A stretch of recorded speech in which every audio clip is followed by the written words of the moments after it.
as we continue our study of Proclaim Liberty throughout all the land. I hope you've enjoyed the discussion of the principles of liberty in the first 9 lessons. These are principles that our founder said any people, not just Americans, but any people who would adhere to these proven principles can enjoy peace, prosperity, and freedom. I hope by now you've memorized those principles.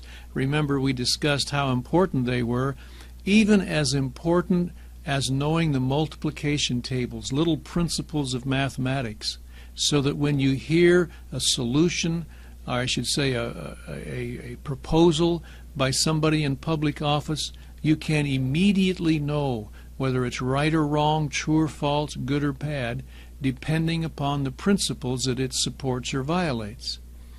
So if you haven't already memorized those principles, once again, please do so, because as we go through the struggle for freedom, as we go through the Constitutional Convention, the writing of the Constitution, and then as we study the Constitution itself, you will see these principles in their brilliance, and you'll be able to relate what they did to what they believed. We're beginning now Lesson 10 in our study. We've entitled this, Americans Yearn to Breathe Free. You know, when King George III took over the throne of England, he was a very popular king because he was not a foreigner. Did you know that King George I and II were both Germans? And they even had a hard time speaking English. But King George III, he was not a German. He was not a foreigner. He was born in England, educated in England, spoke English beautifully, and he was actually considered a patriot king. And he was extremely popular among the British people. But some of his policies began to antagonize the American colonists. Early in the 1760s, King George ordered a strict enforcement of the Navigation Acts, which was meant to suppress the purchase of foreign goods. This, of course, was meant to perpetuate the idea we should buy English and keep our money at home. Well, this resulted in quite extensive smuggling, both in England and in America, and led to the enforcement of it in admiralty courts. Admiralty courts have no juries. This really bothered the American colonists, to be tried in courts without a jury of your peers. Juries is your blank now for letter C. These admiralty courts in letter D issued what was called writs of assistance, which basically gave officers of the king supposed authority to search any home or any business for smuggled goods. You'd get a knock at the door, open up in the name of the king. By what authority? Writs of assistance. And the king also in 1763 forbade the colonists to cross the mountains and settle in the Ohio Valley, if you can believe this. That's your blank for letter E, Ohio Valley. Some had already done so. And of course the colonists basically ignored this act, and resentment toward or against the king grew even fiercer. Letter F, in 1765, the king had his agents in Parliament pass the famous Stamp Act. Your blank is stamp. And the colonists declared this act to be taxation without representation, to be taxed on nearly every transaction that happened, and no representation in Parliament to speak against it. However, it was in Parliament during the debate on the repeal of the Stamp Act that Charles Townshend asked the question, which is the quote there under letter F, "Will these Americans, children planted by our care, nourished up by our indulgence, will they grudge to contribute their mite?" To which Isaac Barr, another member of Parliament, replied, They planted by your care? No. Your oppressions planted them in America. They fled from your tyranny. They nourished up by your indulgence. They grew up by your neglect of them. As soon as you began to care about them, that care was exercised in sending persons to rule over them. They protected by your arms. They have nobly taken up arms in your defense. And it was this same Isaac Barr, you may remember, that began to refer to Americans in Parliament as the Sons of Liberty, a title later adopted by Sam Adams in his effort to resist. Well, as you remember, the Stamp Act was eventually repealed in 1766, and the Townshend Acts were passed in 1767. British troops began arriving in America to enforce the collection of taxes under this new act. What was even worse is the king passed the Quartering Act. That's your blank for letter H, Quartering Act, which required the families in the colonies to provide room and board for the soldiers free of charge. This so ingrated on them. When you turn your home over to military people far from their homeland, bad things happen, and did happen. And it actually became the reason that one of our Bill of Rights, the Third Amendment, is to prohibit the quartering of troops. Well, events which eventually led to the violence in America, as you may remember, under letter I, number 1, on March the 5th, 1770, the Boston Massacre occurred. And John Adams and Josiah Quincy learned that a group of nearly 300 men and boys were largely responsible for provoking this conflict, and so they defended the British soldiers and persuaded the jury to spare their lives. Then came King George III's scheme to trick Americans into paying a tax on tea. Americans were buying Dutch tea, which was being smuggled in and sold much cheaper than British tea. The king decided to undersell the Dutch tea by eliminating the English brokers and to leave the tax attached. He didn't think Americans would mind so long as it was cheaper. That's your blank, cheaper, for number 2. Then came a surprise. The tea ships that entered the ports of America were forced to return with their cargo because the longshoremen refused to unload the British tea ships. And so most of the ports returned the ships back to England, except in Boston. The people refused to unload the tea, but the governor refused to let them return to England. As a matter of fact, the governor said, if these ships are not unloaded within 20 days, my officers and soldiers can board the ships, confiscate the cargo, and sell it with the tax attached. That's 20 days. Well, of course, Sam Adams knew that. And so, as you recall, on the evening of the 19th day, after Sam Adams had pled with the governor, don't make us do this, don't let this happen. On the evening of the 19th day, December the 16th, 1773, Sam Adams took his young Sons of Liberty into the Old South Meeting House and said, we cannot let those ships stay loaded one more day. If we do, we'll lose. So you remember what they did. They painted their faces and went down and unloaded the ships in a rather unconventional way. We call it the Boston Tea Party, which, of course, is your blank there for letter C, Tea Party. Well, the reaction of George III was extremely swift and vengeful. He closed the Boston harbor. Can you imagine? Boston at that time was practically out in the middle of the bay, and to close all the harbors basically strangled them economically.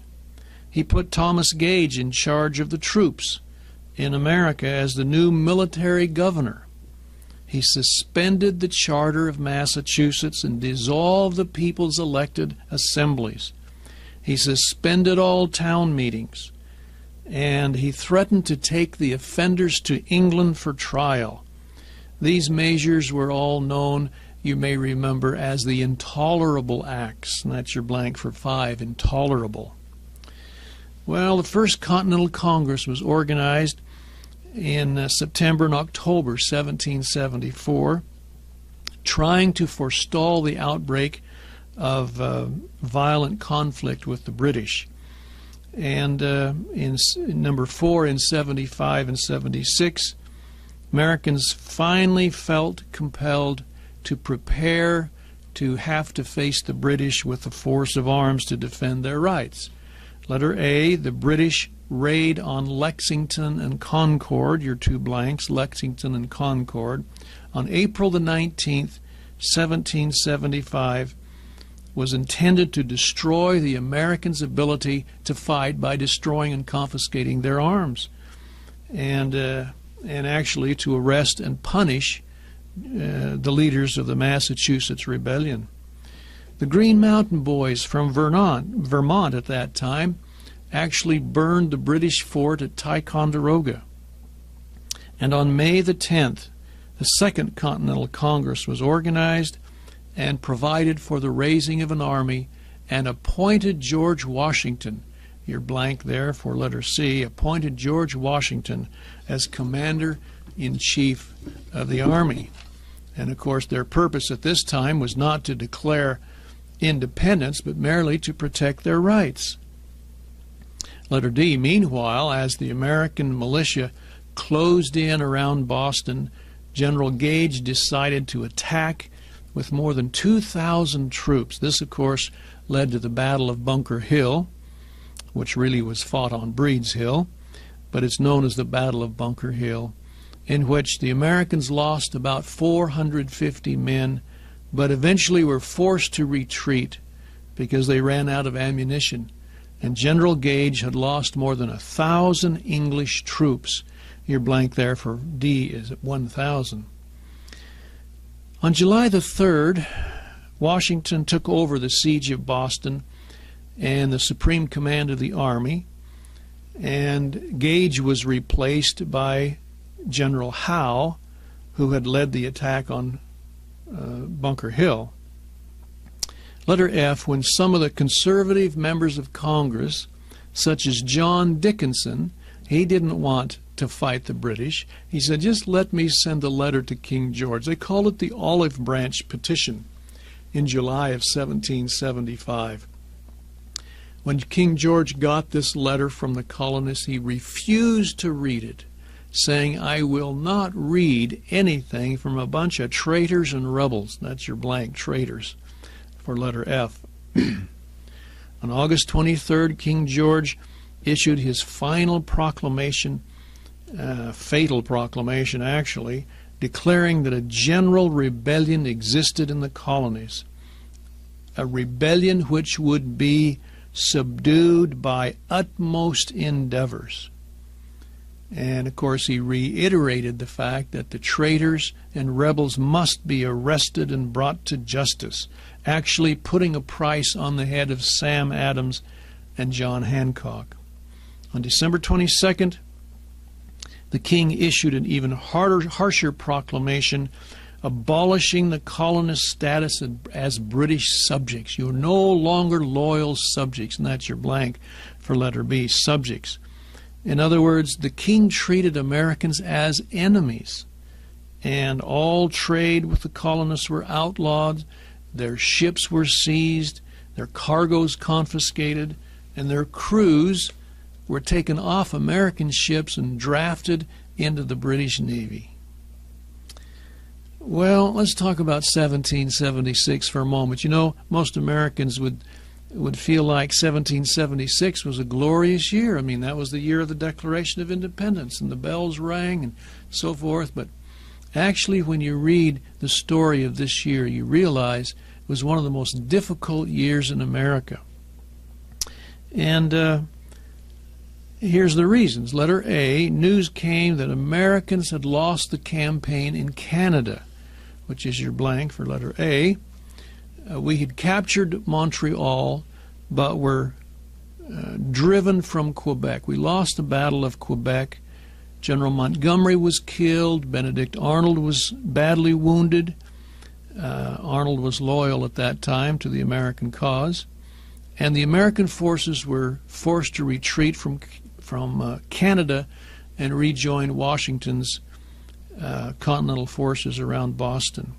This was bad news for the colonists at that time. It all happened in 1776. Letter B, also, more than 4,000 of Washington's badly needed troops left him. They were getting sick. Enlistments were only 6 months long, and so enlistments were coming up. Morale was low.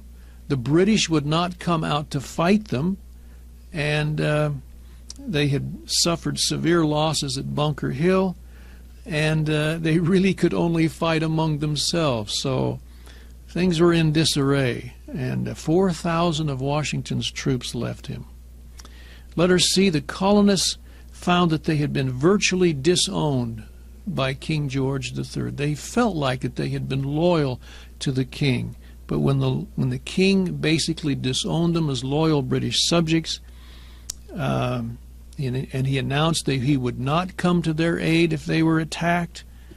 As a matter of fact, as we mentioned, he put a bounty on American ships and said they're free for anyone to take cargo, to take the crews off of their ships, and to impress them into the British Navy.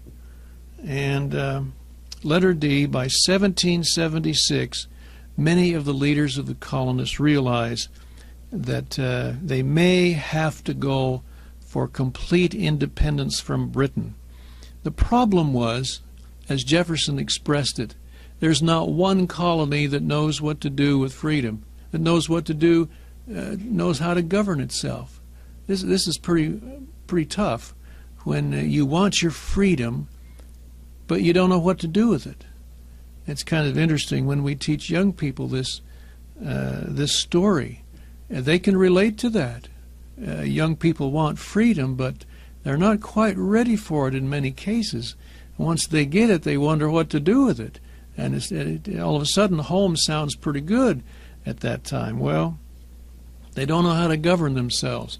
Jefferson says not one state knows how to govern itself. That's letter D.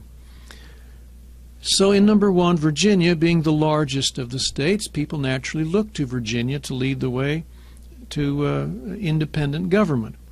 The state of Virginia had already examined 6 different drafts for a practical constitution. And it's interesting, in number 3, Jefferson rejected them all. He said these aren't constitutions for a free people. And he was quite upset that even the very scholars of the day didn't know what to do with freedom. This was all relatively new to them, and Jefferson knew what they were trying to do wouldn't work. So let's talk a little bit about Jefferson and his attempt. 1776 was also a difficult year for Jefferson, and that's your blank there. Why was it difficult? Well, a daughter had recently died. Did you know that Jefferson had 6 children, 1 boy and 5 girls? The boy and 3 girls died in infancy. Another girl died as she reached maturity, and only 1 lived to give him posterity. But at this time, a daughter had died. His wife was ill. His mother died that year. And these family pressures, along with the other pressures he was facing, caused him to develop migraine headaches. I've never had a migraine, so I can't relate to that, but I understand it's not fun. Day and night, constant pressure. He was particularly worried about Virginia. This is letter E. Particularly worried about Virginia because, as we said, Jefferson knew we can all be united in fighting against King George. But once we're free, there's not one state that knows what to do with freedom. And so he undertook, number one, to write 3 constitutional drafts for Virginia in 5 weeks. I ask my students, have you ever tried to write a constitution when you didn't have one to go by? Jefferson wrote 3 in 5 weeks. And Virginia kept saying no, no, no, agreed with 1 or 2 items. But Jefferson said in number 3, you must get rid of the weaknesses that exist in your system in order to be free. Well, what were some of these weaknesses? Letter A, slavery. You must get rid of slavery. Now that sounds to some people a little ironic that Jefferson would be saying that, because, as you know, he owned slaves. And one of the favorite places we visit on our history tours is Monticello, and to see how Jefferson took care of his people. Yeah, he did have slaves, but do you know how he got his slaves? He inherited them from his father and his father-in-law. And there were laws at this time against the freeing of slaves. And what would they do if they were freed? You see these issues? They didn't have any marketable skills that they could go out, and in many cases they would be hunted as vagrants, and they felt very safe and protected at Jefferson's place. And so he said, you must take care of this problem legislatively. Another issue is primogeniture. What is that? Along with the next one, entailed estates. These have to do with property ownership. This is where when the father dies, all of his property is turned over to the oldest son, which is your blank for letter B. Oldest son, no matter how competent or incompetent he is. And Jefferson said, you know, if you want to be a free people, you have to let people do with their property what they will. Don't have these artificial rules about who inherits property. All that does is maintain the feudal system of Europe. You must get rid of these primogeniture and entailed laws of Virginia. And then in letter D, the official state church was left in power. Jefferson once again said, we must encourage religion equally, but not favor one religion over the other by making it the official church. And then in letter E, people were taxed to support the church, the official church, even if they weren't members of it. And Jefferson says, you can't do that. Do you see how Jefferson was trying to get Virginia to wake up to the concepts of real freedom? And he had a hard time doing it.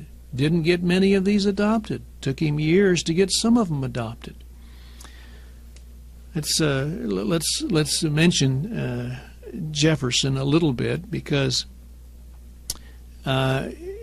even though he was probably the best prepared of all the founders to launch this campaign of freedom and being able to think through what it really takes to be free, he had a difficult time. Under letter A, he began studying Latin, Greek, and French at the age of 9. At 16, he entered college. At 18, he graduated. And George Wythe was the first law professor in America, and was his tutor. I love to read this sentence to my students. During a 5-year period, he often studied 12 to 14 hours a day. How do you like that? We complain about an hour or two of homework. 12 to 14 hours a day. Jefferson just had to know it. And when he was interviewed for the bar, to be able to practice law, it was said that he knew more than those who were examining him. Jefferson knew it. Under letter B, he gained proficiency in 5 languages. He studied the Roman classics, which is your blank. He studied the Greek classics. He studied European history. He knew the abuses of Europe for sure. And this surprises some people, Jefferson was a careful student of the Bible, both the Old and the New Testaments. Jefferson undertook a thorough study of British history and knew the relationship between Britain and the American colonies. Under number 7, along with Jefferson, we find many of the founders loved to study, particularly the Old Testament, and were very impressed as they studied ancient Israel and how Moses set up the form of government which Israel eventually had, and concluded that what Jefferson called these ancient principles really constituted the most efficient form of representative government. That's your blank for 7, representative government. This study of ancient Israel in the Old Testament. As a matter of fact, there were many speeches given. One in particular that I remember reading is when a pastor compared the 13 colonies to the 12 tribes of Israel in their organization, and went through the very same thing that many of the founders had studied. We'll talk about that a little bit later. A person interviewed Jefferson one time just to show you his how impressive he was to the people of his time. Under letter C, here's a little quote from this person's interview. He said, "When he spoke of law," meaning Jefferson, "I thought he was a lawyer. When he talked about mechanics, I was sure he was an engineer. When he got into medicine, it was evident he was a physician. When he discussed theology, I was convinced he must be a clergyman. When he talked of literature, I made up my mind that I had run against a college professor who knew everything." That's how impressive Jefferson was to people. You see there on your page a picture of 3 books that we call our classic series. I just bring them to your attention. The real George Washington, the real Thomas Jefferson, the real Benjamin Franklin. Why do we need more books on these men? As you know, there's dozens of books on these men. Have you noticed that many books that are written on these people are written from the perspective of the author and with a particular slant? And so our objective is to say, okay, who can tell their story straight up? Who's the best to tell their story? Well, they are. And so the first half of these books is their life story, written mostly in their own words. It will thrill you. You've heard of a lot of things about these people, both good and bad, I'm sure.